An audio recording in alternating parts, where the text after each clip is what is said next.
So we are delighted to welcome our next speakers who are going to discuss the development of learning environments. Ross Pinder is a skill acquisition specialist and Paralympic innovation lead at Paralympics Australia, while Georgia Askew is a skill acquisition support officer with Paralympics Australia and is also a PhD candidate in skill acquisition at Queensland University of Technology. Together, they bring a wealth of applied experiences working alongside coaches and athletes to enhance performance by accelerating skill development. And we're delighted to dig into some of the details of their work this evening. Great to have you, Ross and Georgia. Thank you very much. Thanks for the introduction and thanks for having us. Enjoyed the first two seasons of your webinar program, so a delight to be on here and share some ideas. As was said in that intro, we're going to talk about the development of learning environments, and obviously we work embedded within Paralympic sport in Australia, but the title of this presentation could have simply been strategies to develop learning environments. And so hopefully those that are here from a Paralympic background get some really interesting insights and potential opportunities to collaborate and link with us in the future. But more than that, anybody outside of Paralympic sport, I think there's a real opportunities to learn from where we've had success and growth in the application of skill acquisition principles. So we're going to give you a range of examples from the sports that we work with. We won't necessarily focus on the skill acquisition principles per se. They'll emerge through the discussions and you'll be able to pick out some of the ideas that we're applying. But it's more about the strategies we're using to be able to develop those learning environments. So our premise is that challenging these ideas and concepts in environments in parasport gives you excellent opportunities to build really robust strategies and ideas for any learning environment or domain. A little bit about us and our team. So I lead an ambitious group of applied researchers and practitioners focused on skill acquisition primarily, but also coach and athlete development, performance analysis, biomechanics, and sports engineering.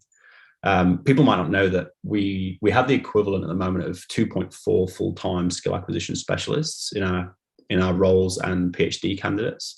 I'm not sure if there's anywhere in the world that has the equivalent capacity in a single institute or high performance organization. So it's something we're really proud of the development and engagement in that service. And we're about to advertise for our 5th PhD candidate. It'll be our 3rd in skill acquisition, and that will be in performance simulation in para archery. So opportunities if anybody's out there that wants to come and work closely with us. Our mission is to have a significant and measured impact on the Australian Paralympic team and their performance at major events, primarily the Paralympic Games. And so we work really closely with our national sporting organisations, and we're there to collaborate and complement what they already have in place and help them build capacity. Specifically looking at skill acquisition and what we're trying to achieve with that mission. First and foremost, we're looking to cultivate those collaborative and creative environments. There's been some discussions in recent webinars and online since the start of this series around the challenges that are involved in knowledge translation in skill acquisition. Our point is probably to move and try and shift the thinking a little bit more to knowledge implementation and knowledge development. There's also been some discussions around the weight or the quality of evidence that we do have in some of the principles and ideas in skill acquisition. So we find it really important to talk about implementation and knowledge development within those contexts. Obviously, the primary role is about developing those learning environments and co-creating and co-designing those with coaches and athletes. And we're primarily interested in developing really engaging, representative, individualized practice designs. And our kind of bold ambition is to really start to reimagining what learning can look like and challenge kind of the conventions around practice design. And part of that is leveraging technology, which we'll touch a little bit on today, but we probably won't have a lot of time to go into detail. So just before we go into the kind of specific strategies that we use, I just wanted to kind of touch on why Paralympic sport might be interesting to those that work outside of it. And I want to briefly talk about this idea of universal design, this idea of designing from the bottom up for the most number of users possible. So whether you're developing a theory, whether you're developing a piece of technology, the best innovation requires extreme users. To develop the most sustainable and robust innovation, and I'm talking about innovation in a broad term here, about the application of new ideas. The best approach is to look for extreme users. So many in this room might be in elite or high performance sport. In that domain, they are extreme users compared to a general population. But in Paralympic sport, we also have a range of different impairment types. So intellectual impairment, physical impairment, and vision impairment. And athletes within Paralympic sport, and our own work has shown this recently, have widely varying trajectories in the way in which they come into the sport. Great example is I worked closely with paracycling in the Tokyo cycle, and they had an athlete that won a Paralympic gold medal that wasn't in cycling in 2016 when the Rio Games was on. And so that comes with certain challenges and demands on resources and understanding for coaches. We also have comparatively low resources in many sports compared to other high performance environments or Olympic sports. Australia has some pretty significant geographical challenges. Out of pandemic, where border closures on top of that becomes even more challenging. And we also have limited coaching expertise. So we have some fantastic coaches, but a lot of the knowledge is siloed in 1 to 2 coaches. And we have a very limited pool of coach or coach development in para. And again, like the athletes, they have very different trajectories in terms of their transition into coaching. So based on these factors, parasport is actually a really excellent foundation for innovation. It forces you to think differently. It forces you to be creative. It attracts people that are open and adaptable. And for us, it's about exploiting these opportunities and working with the great people in parasport, because essentially, people often mistake innovation for technology or some other synonyms, but essentially innovation is driven by good people. Probably the final point is also everything kind of trends back to the norm. So even within our Paralympic context, we find that those sports with less are actually the more innovative. So the sports that we tend to have a lot of buy-in from are those that perhaps don't have the same amount of resources as some of our bigger Paralympic sports. Great example, would capture the kind of journey we look to go on with our sports is para table tennis. A little bit of a look into the context of this sport, I think, is important. Para table tennis has 31 medal events at the Paralympic Games. Wide range of individual differences, physical impairments, intellectual impairments. Our squad has different cultures and different languages that have come together in the last 6 to 7 years. We have a large decentralized squad and pretty limited HP funding prior to Tokyo. So our job is to really collaborate and complement what's there and help them build capacity. So over the last 2 Paralympic cycles, they've gone from qualifying 2 athletes in London, 5 athletes in Rio, up to 11 in Tokyo, returning 6 medals. So that's a pretty big shift in terms of the capacity that program needs. Also, something we won't go into detail today, but during that time, they've also had a significant shift in their use of analysis. So in London, they didn't use any analysis. In Rio, we had some minimal match coding for a couple of podium athletes.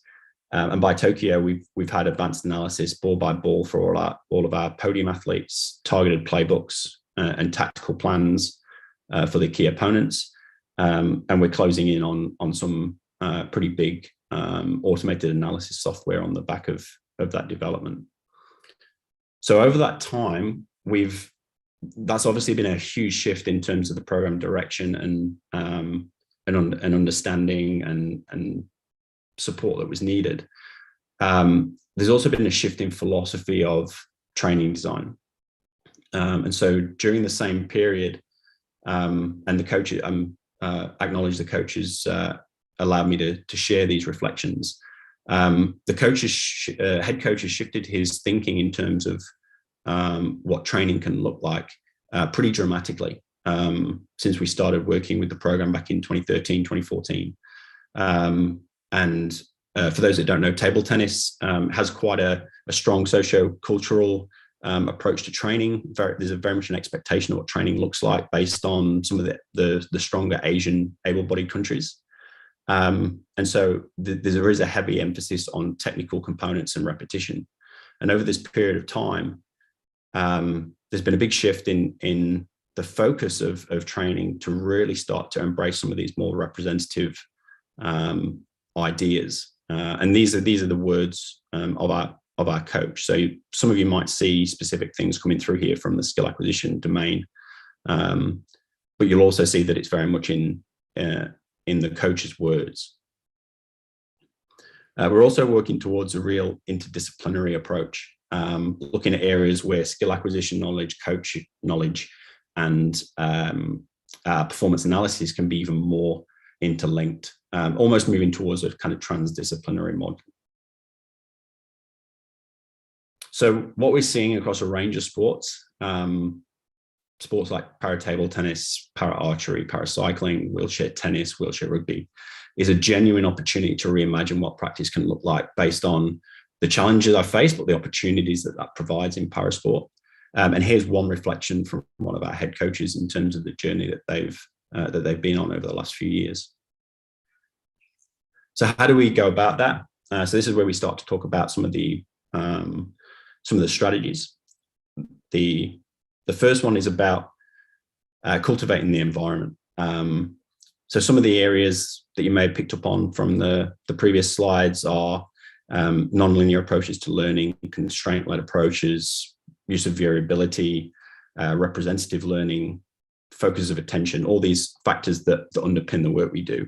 However, we probably place as much emphasis, if not more, on the inter and interpersonal skills of our team. It's about maximizing how we implement the knowledge and understanding the barriers to that implementation and how we work with coaches. And what we're actually aiming for is a recognition that the best learning environments are about iteration, are about an environment where you get a quote like this from a coach where they acknowledge that what we do now is not what we're going to be doing in 12 months' time, because we're going to continually challenge and refine and iterate what we do. So these inter and intrapersonal skills are really valuable. It also includes planning our engagement, so how we have conversations, how we approach sports, how we engage with sports. Even some of the small things that you might see as potentially inconsequential sometimes. So if we're designing a workshop to sort of reimagine what practice can look like, we spend as much time thinking about what the environment of that workshop looks like to allow people to be open, vulnerable, and create new ideas. Also building on this idea of universal design is we look for those extremes, we look for those radicals, those coaches and athletes that are willing to push the boundaries, and then use those to tell stories. So this is not something we're great at, it's something we're exploring further, and this presentation's part of that, is starting to use those examples to help athletes and other athletes and coaches further and quicker along that journey. Finally, we conceptualize our approach as an apprenticeship.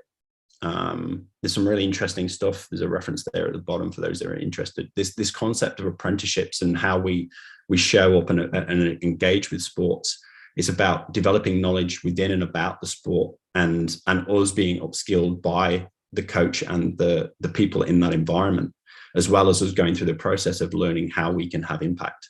And this is similar for the way in which we think about our support model. So due to limited funding, we look at using PhD scholars who the objective is to get them embedded within sports and an additional day a week support working with one of our Paralympic sports. And I know George has got some really strong thoughts on this model.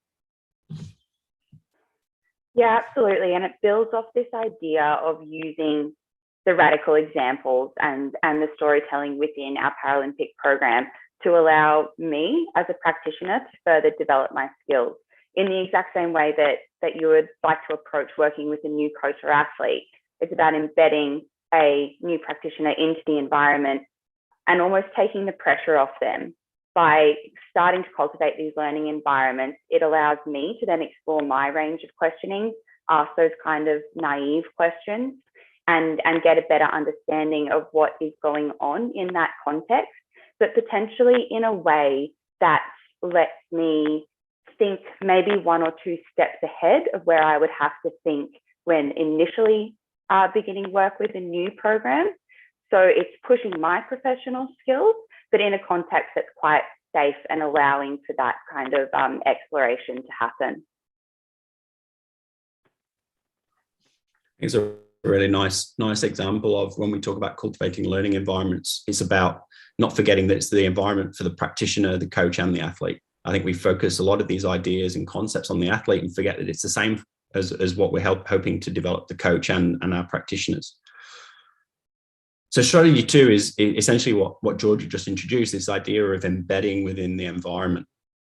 So understanding from the very elite competition all the way down to what that looks like in daily training. It's about meeting people where they are and helping start at that point to develop new knowledge or implement some of the research ideas. And it's evolving our understanding. So it's not me trying to translate some of the research across to a coach or to a sport. It's about working with that coach to develop our evolving understanding of what learning can look like. As I've already mentioned, in terms of the athlete development, we do come from a non-linear perspective. And as a result of that, we're very conscious to avoid recipes. Similar to the conversation or the point earlier around some of the recent conversations of knowledge translation and challenges there, we try and not be too precious about the textbook and the language. People have raised it before. I think the language sometimes is a barrier, but I don't think that's the bigger challenge. I think the approach in the language cannot be optimal if it doesn't take into account the social, cultural aspects of the sport, because there's already really fantastic things going on in sports and they're having great development and the coaches are doing some really interesting things. And if we come in with a theory or a principle that hasn't been built off the success that's already in there, then I don't think it can be optimal. It can't embrace what's really powerful within the sport already. So what you might have seen with the example of the coach's philosophy earlier was it used some concepts you might be familiar with, but in language that was really specific to that environment. Our language and design changes are also, I say there's no recipes, and that's because every coach and athlete we work with, we approach specific to them. So think about representative design. I might use that term with one coach. I might use specificity with another coach. And it's about understanding what it means to them. There's some subtle differences in the literature for us, but for the coach, it's about understanding what it means for them and how we get it to shape their practice. And that level of theoretical understanding or the principles that underpin it are then individualized and scaffolded depending on the needs of the coach. Related to that, we try and park what we think the environment should look like. So often I'll go into an environment and I'll have an image in my head of what that could look like. But we do try and step away from that a little bit, because that's putting a linear thought on a non-linear process. So that's me trying to force it towards a particular coordination pattern, if you like, if you think about it as a technical skill. So I might have an idea and I might be able to manipulate and nudge and nurdle the environment towards where I think it might need to go, but it needs to develop on its own to be really genuine and powerful. And the reality, as I mentioned earlier, is we don't have great evidence in some of these ideas, and even less in Paralympic sport. A recent systematic review by one of our own team, Nima Dehanzai, found one study that had a concerted learning period with elite level Paralympic athletes. So me coming in and saying this principle is going to work is not really, it's informed by the literature, but it's not really backed by a lot of the literature. So it's about co-creating. That's been a big push in the literature recently. There's some really cool papers coming out, but I think one of the gaps is probably what that looks like in reality.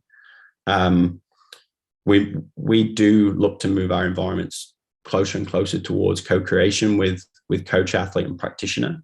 But how that looks is very different, athlete to athlete, coach to coach. Going in and working with an athlete and coach for the first time towards that can be quite confronting for an athlete who's never been asked what they want to focus on that session or how they might go about designing that task. So again, it's being individualized and scaffolded towards them taking a little bit more ownership. I think out of all the podium level athletes that we work with, we don't have any co-creation environment that looks the same, where the percentage of practitioner, coach, athlete contribution is the same. So how do we begin to manage that complexity? It comes down to this notion you see a lot online of it depends. So how do we what do we design? What do we do? Well, it depends. Well, how do we manage all those factors? So the third key strategy is about integrating design principles. There's been some great work looking outside of our domains in terms of other principles. I think there's some stuff in video game design that's coming in. There's so many other areas where I think there's really rich ideas that we could implement that could help us. A great example is this concept, or this acronym MAIA. If people don't know MAIA, it was a design philosophy from an industrial designer, Robert Lowy. I think he most famously designed the famous Coke bottle. And it stands for most advanced yet acceptable. So think about your iPhone. So if Apple release a new iPhone, it has to be advanced enough that you see the value in buying it. But if it's too advanced, you're not going to adopt it. Google Glass is a great example of that. It was too far away from what was expected or able to be adopted by the public. So what's the most advanced practice design based on the principles that we could potentially put in here, but not too advanced that the athletes and coaches can't buy in and can't see the value or can't comprehend why that would be valuable.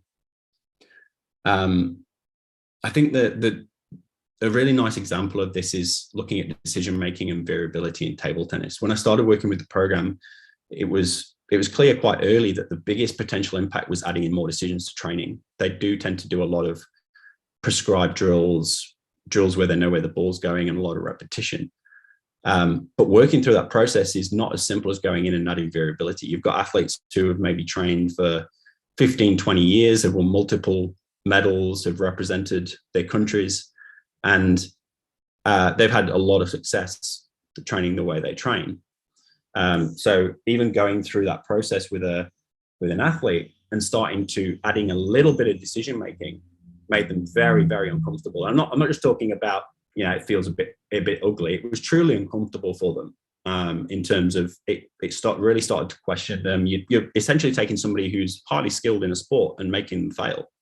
And so working through that and making small iterations, little changes each session, each week, and suddenly you get to a point where that same athlete within 12 months accepted a challenge to go into a training session, and the challenge was, you're not allowed a single ball in this training session where you know where it's going from the very start. No warm-up. Your warm-up has to be open.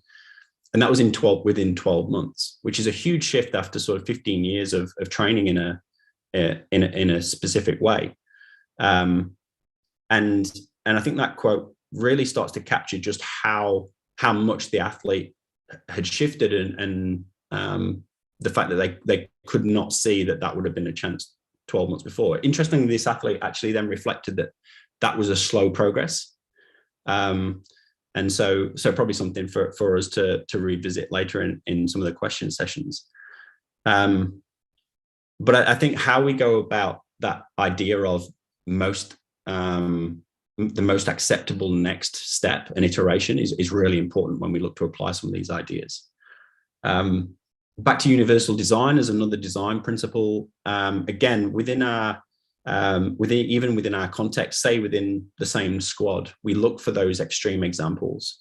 So if we're developing a new idea, a new concept, a new platform, it's got to be accessible to the extreme users within that population. So maybe it's an athlete with an intellectual impairment or a vision impairment. It's probably, and that's probably where, if we link outside of Paralympic sport, if you're looking to develop a theory, an overarching framework, and you want to really create something robust and lasting, challenge it with extreme users. Find some junior contexts where the skill levels are very extreme, which I'm sure will come up in the later webinars. Find some athletes with disabilities and different impairment types, and really challenge your thinking around some of those platforms.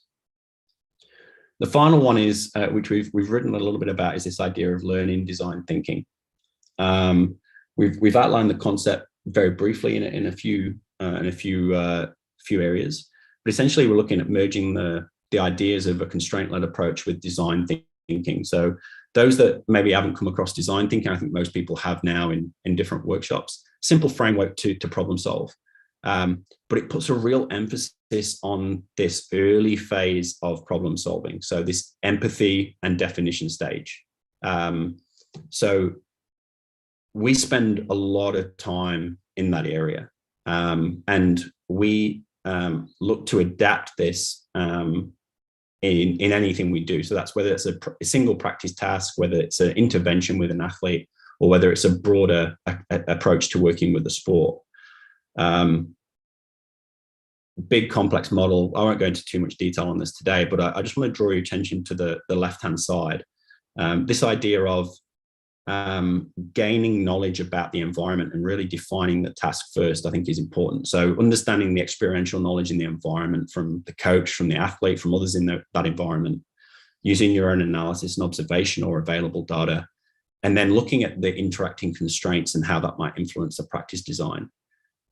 I also want to say at this point, on a presentation of Paralympic sport, I probably talked limited about impairment and disability. And that's because it's one individual constraint.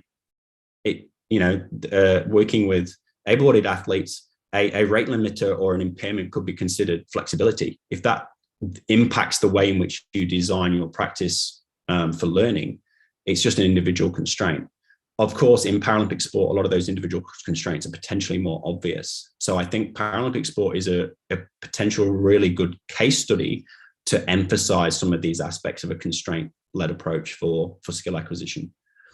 I think it can really shine a light on the individualized practice designs because some of those individual constraints are more obvious.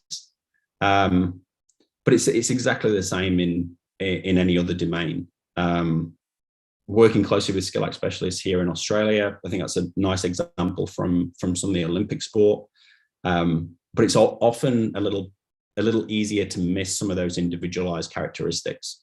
So some of the work that Sian Barris is doing with Olympic swimming here in Australia, she follows a very similar principle. This model was developed alongside her work in Olympic sport.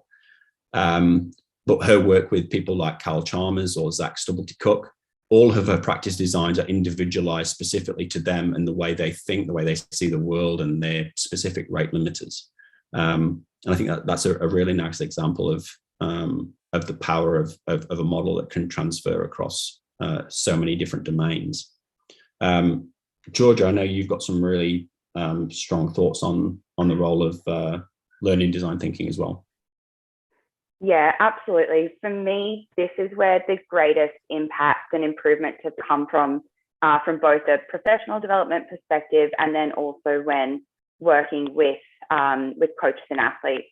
So this kind of design thinking or learning design and similar concepts have given me a framework that helps me to better operationalize and translate my theoretical knowledge into a learning environment. So to link a little bit with this idea of apprenticeship that we talked about before, my personal development trajectory is that I leave uni with an honours and a master's, so quite a lot of theoretical knowledge, a couple years of work experience, but I'm still working on how I develop the long-lasting relationships and building those with coaches and athletes, and then the impact that can come from that. And it's given me something that I can really build my process around. But there's a couple of examples that you get shared with as like a junior skill act. This idea of like understand the person first, go slowly and get the little wins. But there's never been a really integrated framework that has helped me to scaffold that information and go about it. The other thing that I really like about this learning design approach is that it can be really vital, in particular when working with a parasport or a para-athlete in the first instance. So I know we just talked about individualization a lot, and I won't go over that again, but if it's a key component for us as skill act practitioners and we don't have a lived experience of disability, we need to spend a lot of time in that empathize and define phase to understand both the person and the performance problem. Something that Ross has imparted to me is this anecdote of, if you had to solve a problem, you could spend 95% of your time understanding it and defining it, and 5% implementing, and you can still, following these principles, still make really good performance gains. So that's what I like the most. It helps me to problematize a coach and athlete performance problem, and then understand where the gains need to be made, how they fit into the wider system, and then go slowly and scaffold that information into training design. I think the additional thing as well is, once you start to get into this way of thinking, this looks like a big problem solving. You might go into a sport and it's a big task to take on. But like Georgia says, once you've gone through that initial phase, the athletes and coaches tend to know each other quite well. But what it does do is, just to go back through those steps in your head means that you don't go straight back to a drill. So if I've got to improve X skill, I do this drill for it. Just having that step of, okay, what do I know? Where's this athlete at? What's the best approach? Just stops you going back to what we've done before. And if you end up back at the best option is that drill that we've designed previously, great. But at least it's forcing us to go back through that step of, is this the best, most advanced, yet acceptable way we can go about this? Not something we've got time to go into detail of today, but one of the things that we focus on as well is also how we leverage technology. So our use of technology is driven by what we want to achieve and the learning principles. So rather than the other way around of trying to fit our technology to our environment, it's using the same principles, the same design principles, and same approach to look at how do we develop technology that can enhance all those aspects. So how do we develop technology that can increase our co-creation between athlete, coach, and practitioner? How do we increase the link between the performance end and the analysis and back into daily training? How do we help individualize it, and how do we increase our opportunity to iterate and refine? So for us, the question is, where do we go next? And how do we continue to iterate ourselves, and how do we keep getting better? And part of it is present to people like yourselves and get some feedback and get some discussion and get some future collaborations. But it's also looking at, how do we juggle our work with coaches and support at the elite end, which is where our primary focus has been to now, and how do we come up with a more effective and efficient strategy to impact more coaches and more athletes down the pathway with relatively restricted resources. So George is going to talk a little bit about what our plans are in this space. Yeah, absolutely. So it's almost about being a little bit bold and taking a big leap forward towards this idea of conceptualizing and capturing the coach, athlete, and practitioner as the unit of analysis, and then how that system works to co-create knowledge and implement all these ideas and different skill acquisition principles in context. And that's going to be the major focus of my PhD program of work that's currently underway. I'm specifically looking at how we can develop coaches' understanding and application of learning design principles. And what my work is looking to do is to utilize innovations in these three key areas. So obviously looking at embedding skill acquisition specialists into training context, great expertise in motor learning theory, almost situating them as a mentor for session design, helping coaches to work through this design thinking approach themselves. Just to double down on why we think design thinking is a really great approach and integrating it with this learning design is that it really is a systematic and collaborative framework, and it's really relevant to human problems. It accepts and almost exemplifies all of these ideas of non-linear learning, dynamic, it's solution focused, and iterative, like Ross highlighted below. We then integrate the next area of opportunity around technology enhanced learning methods. So technology, like Ross said, sometimes can be misconstrued. The technology is not the innovation, it's the application of the technology to solve the problem that's going to make it really valuable for our coaches and developing coaches and athletes together. So by combining these three areas and used in a really clear alignment with the pedagogical approach, we can move away from these more traditional coach development practices that still continue in Paralympic sport here in Australia, if they are actually present at all. We do have a couple of sports that don't even have your basic like accreditation systems, those kind of things. And we come into an elite or high performance environment without any of those experiences, yet we're still designing practices that need to improve athlete performances. So by integrating these three things, we really think that we can start to expedite that process of coach and athlete development. The examples that Ross shared with you today have happened over 12-month periods all the way through to 6-7 years. If we can intensively put these areas together, can we possibly start to capture a quicker, more effective and sustainable way of working with coaches and athletes to develop how they design training sessions? We didn't get a chance to go much into the technology side of things. We are quickly running out of time, I suppose. But you saw really briefly in the slide before, there's a bespoke video app that Ross has worked on as early as 2013. And by 2017, that video remote coaching app had already been built because of the different constraints and challenging environments that we face in parasport here in Australia. By innovating a solution to an existing performance problem that early, it actually meant we were ahead of the curve when the pandemic came around. We already had this remote coaching platform that was really well accepted and integrated into our training design systems. And clearly that's going to play a major role in connecting people and creating learning environments in the future too. So it's the integration of these three areas of opportunity that we think can start to bring coach and athlete development in high performance parasport forward, hopefully a little bit quicker than in the past, which is really exciting. So we started off this talk actually by saying that we're looking at strategies to create learning environments in parasport, but intentionally wanted to be, I guess, a little bit bolder and say this approach and these principles that we've presented today can actually be applied to any learning context. So what we wanted to leave you with is this question around, if necessity is the mother of all invention, or in our case, innovation, can parasport actually be the environment that can lead the way forward for coach and athlete development more broadly?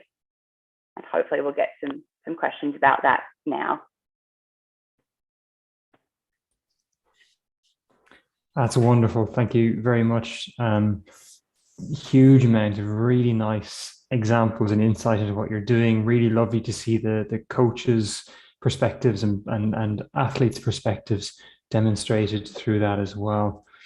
If you have questions, by all means, you can either drop your question into the chat and we'll pick that up, or you can just raise your hand and we can call on you as well. I'm going to take advantage of the person organizing the questions or organizing the sequence of questions to ask my question first.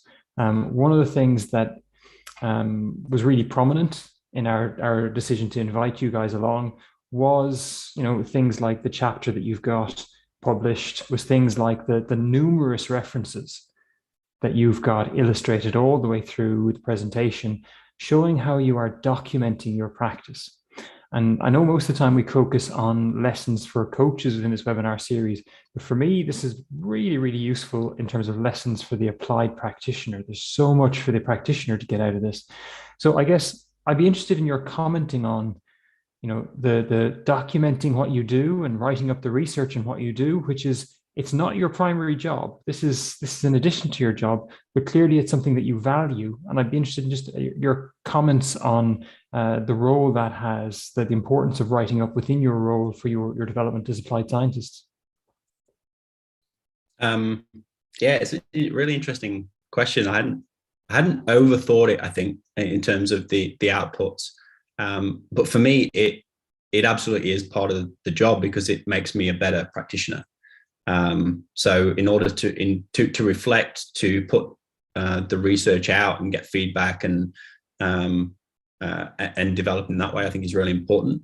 I think also for the wider benefit of the discipline. It's still a relatively small applied discipline. I think the webinar with Mark, it's number one in this series, I think was captured that really nicely in terms of some of the challenges. And there's very few people working in that full-time applied role. And so part of it is about trying to shape and support the development of the discipline. Very passionate about this area and what impact it can have. And part of it is also about leading the way for people like Georgia coming through and our scholars, and creating a pathway. Similarly, there is no real pathway for the applied work. It's very easy to lose a lot of our really great potential practitioners into academia, because potentially the hours are easier and potentially you get paid a lot more. And so it's about creating an environment that people want to come and work with. And I think part of that is about reflecting heavily about what we do and holding ourselves accountable through that peer review process. Do you have any additional thoughts, Georgia? Yeah, just as an extension of that, Phil, I've been asked a really similar question in terms of how my PhD research is going to capture these things. And for me, it has been about looking outside of the field for more diverse methods that can start to measure and document what we are trying to do a little bit more closely. The other thing is, perhaps this is, again, just a necessity, but Ross and I are in two different cities, and I have seen him once in 2 years now due to pandemic. And when you're 2 years into a PhD, you probably want to see your supervisor and your applied supervisor a little bit more as well. We simply don't have that option. So it's about adapting to what our world is like. And that for us has been to touch on this technology aspect a little bit more, finding different apps, things like that are flexible and able to support the outcomes that we are pretty sure we want to achieve, but they're flexible and adaptable enough that they can work with us if those aims do start to shift. Yeah, there's some really nice aspects there, and I think it's clear that the documenting what you're doing is being really successful in creating a pathway for other people because of the sheer number of skill acquisition specialists that you have involved with you there. And obviously, well, that was my first question, but I think you've answered as you go through. How have you managed to convince the authorities to actually support that number? But I say it's a great example. Our next question comes from Philip O'Callaghan. Now, if you haven't come across Philip O'Callaghan, he's on Twitter at Mr_tennis_coach, and he's been tweeting a series of breakdowns of papers recently, which are really, really good and really accessible. So anybody who hasn't seen what he's done, very much worth checking out some of his really nice explanations of research. Philip, do you want to take off or come onto the mic and ask your question? Thanks for that, Phil, and thanks to the two presenters. It was really, really good. My question was about one of the athletes referred to how like your different ways of adding pressure and challenges made it kind of more enjoyable. And I was just wondering what are some of the ways that you add pressure that is kind of like representative of the performance environment, so it kind of to the pressure? Because I know it's very, very hard to represent that pressure. So I was just wondering what are some of the ways you've done it? Yeah, it's a really interesting. It's the pinnacle of our work, right? Is how do we optimally simulate a Paralympic Games in our case? I mentioned at the start, we've actually about to advertise for a PhD student that it's going to be performance simulation in para archery, looking at representative and effective learning designs. So looking at individualized approaches to this problem. The example I gave from table tennis, I think that the first step is looking at adding in real challenge to training, which I think is often easily missed. And when we start talking about pressure and preparing for major events, we do jump to that idea of, okay, we need to make it look like it. We need to add crowd. We need to do all these things. And there's a lot of factors of a major event that we can't simulate, and probably don't want to push too much. But in terms of adding pressure, I think that's a really interesting concept that we dig into a lot with our coaches of what they mean by pressure. Often you get, our athletes' skills didn't hold up under pressure, and you start to dig into what they mean. The first phase is about adding in challenge. So in that example, it's about adding accountability to each shot. So finding simple ways to make every shot or every execution count. And that sometimes I think that sounds quite basic and quite simple, but it's about finding ways to add a little bit of emotion into that environment. So find out what makes the athlete tick. Find out, how they get excited, how they develop emotional relationships with their practice. Sometimes it's as simple as going up to an athlete and you ask them what frustrates them in training, and you find out it's when their teammate on the line stands too close to them. Well, for me, that's gold, because that's how we're going to manipulate that practice or put pressure on that person.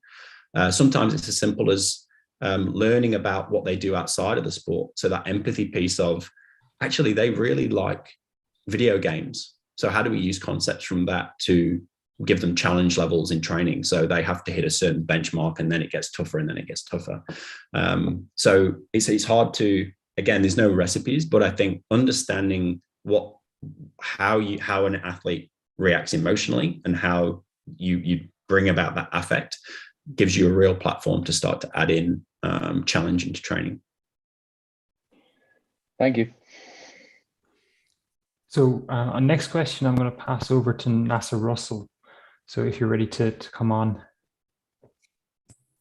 Hi, good evening. Thank you for that. That was, really interesting. I'm working with Paralympics Ireland as sports director. I'm just intrigued around what you focused on in terms of the socio-cultural approach, and I imagine the many different types of environments that you worked in, and just intrigued around some of the barriers you may have seen and needed to overcome to get to the coach and the athlete into a headspace, because we know certainly with para athletes, and again, a lot of the athletes and coaching units that we're working with are often volunteer from a coaching perspective. So there's a lot of busy, they're often quite resource constrained as well. So just any kind of some of the examples or some of the ways you've gone around to kind of get them to a point of where they're in the headspace to start thinking about changing what they've been doing. Did you want to jump in at all, G? Do you want me to lead? I think you've got the best example for this one. If I can guess what you're going to say. Yeah. I think the first point, I think, is treat every environment as an individual environment. Go through that design thinking phase and really spend time to empathize and understand the perspectives of different people. We talk a little bit in our team of trying to walk in the coach's shoes. If I'm going into I'll use table tennis as one of the key examples through the presentation. I've never hit a table tennis ball well in my life. I speak a strange language compared to the people here in Australia. People from back in the UK might think I've got an Australian English accent now. But if I walk into an environment and say, oh, I think training could look like this, and I've got no experience in the sport and I've got no background in the sport, and you've got to sort of see it from the coach's perspective of why would they take on any ideas from me initially? How would I have any evidence when they've got 20, 30 years of coaching and they've had great success? So we talk about putting yourself in their shoes and sort of tempering your early enthusiasm, I guess. We're all really passionate about what we do. And I think one of the barriers for younger practitioners or us going into new sports is we get too excited and we try and change everything. And so as strange as it seems, one of the pieces of advice we talk about in the team is temper your enthusiasm and just observe and go into an environment, immerse yourself and just learn and be curious. And so ask those questions of the coaches of, as much as we do the athlete, we want to know what the athlete does outside of this sport, what makes them tick, what they enjoy, how they process information. But it's about doing the same for the coach. What's their life outside of sport? If they're a voluntary role, what's the demands on them? What's their background? What's their education? What's their job? How could you use those things to potentially leverage analogies and other things to give them examples? I think to your question in terms of some of the barriers, some of the obvious barriers are the expectations on the environment. So again, sticking with table tennis, there's a real clear expectation of what training looks like, and every environment, table tennis hall you go into, probably no matter where you are in the world, will look very, very similar. But that will look very different from a wheelchair rugby environment. And that's in the same city. And so I think really approaching it in terms of understanding why that environment is developed that way, why that is beneficial, and what you can leverage from those benefits. And then the other thing, I think Georgia mentioned it in one of the slides earlier, was getting those little wins. So there's some things that we know we can tweak and change in training that will have a positive impact. It'll be relatively minor, but it's about getting that little win and the coach going, oh, okay, this person can provide some new ideas. And then that can become a snowball effect. Interesting, one of the coaches we work with was interviewed around his work with skill acquisition. And if he could go back and start again, what would he do different? And the only thing he said was get to this point quicker. And that's an interesting thing for us, because if we'd have pushed quicker, would we have lost him? Would it have gone too quick? Would it have gone away from the idea of most advanced yet acceptable? And if he'd have stayed on side, would we have lost the athletes? Because the level of challenge and the uncomfortableness in training was just too far away from what they were used to. If you spent all your time and having success training one way, and you're asked to really start to question that, it's very difficult to initially process. So empathy. I mean, if anybody takes one thing away from this presentation, it's empathy is your best friend.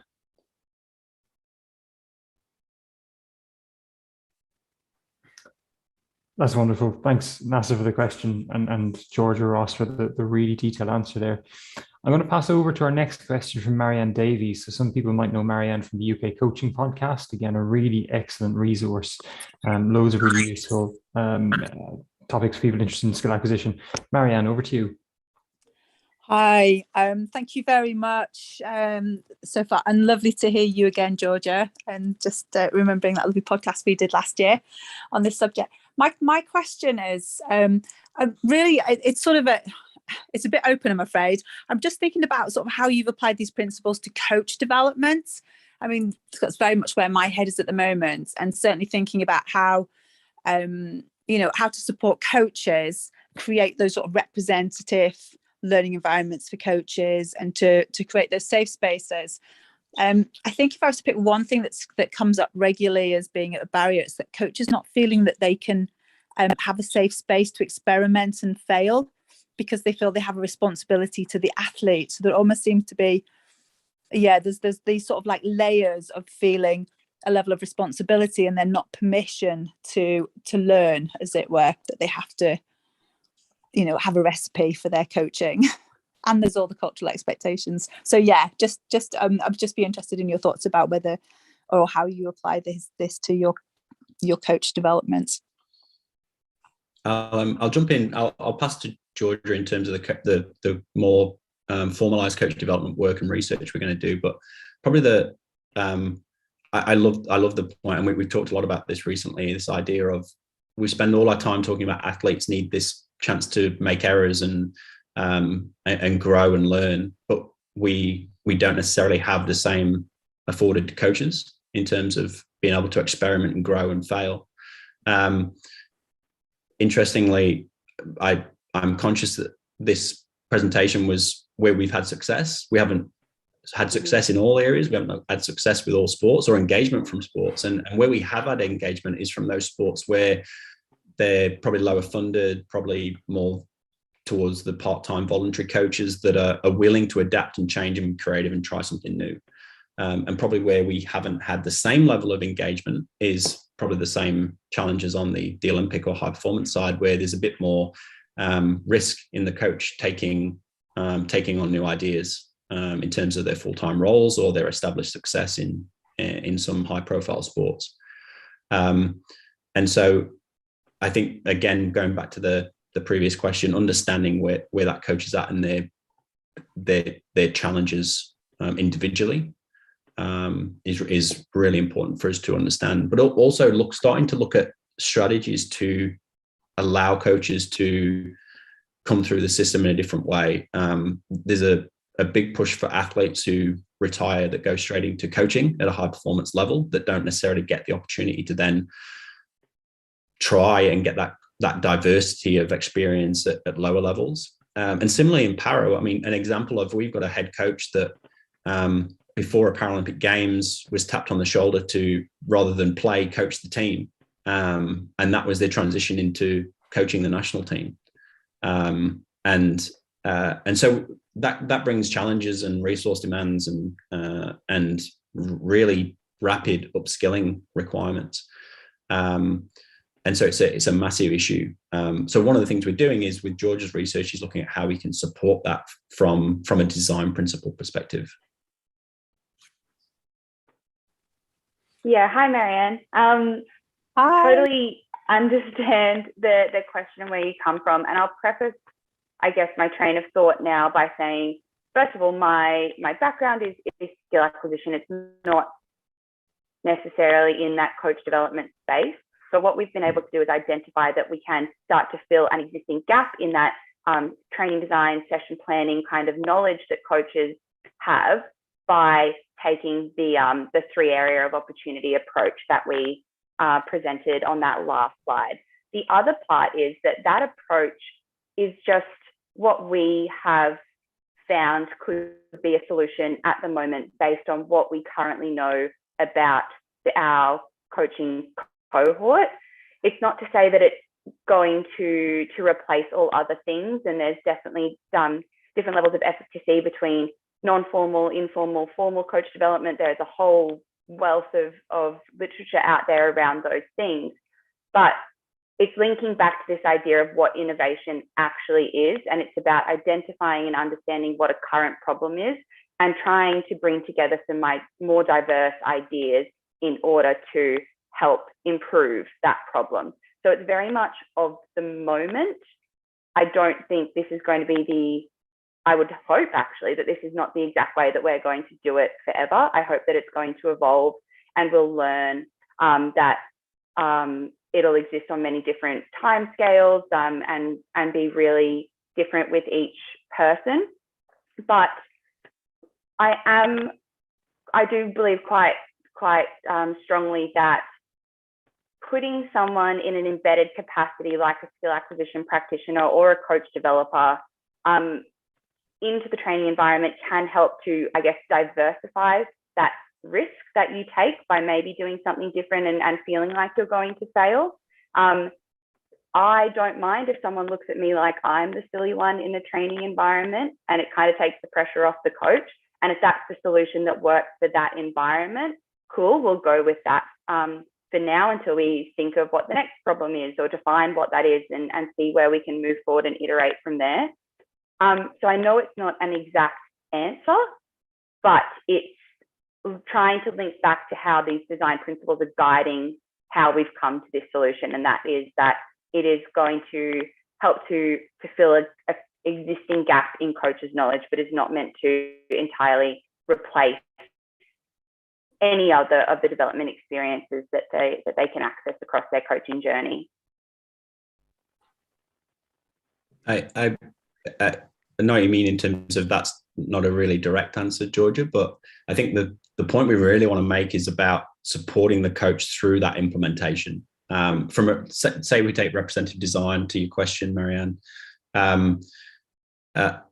Insight from working with a coach in a training environment where we were applying some of these ideas and designing training that was very different or starting to shift away from what was traditionally in that sport, and standing in that environment with the coach and kind of that coach subtly kind of leaning in and going, oh, I'm not sure. And just being there to help them through that and co-design that together. If I wasn't there, then that coach would have found a reason not to implement it in that way.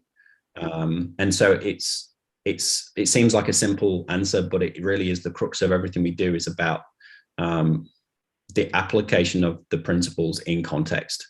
And it's finding what the trigger is. So for representative design with,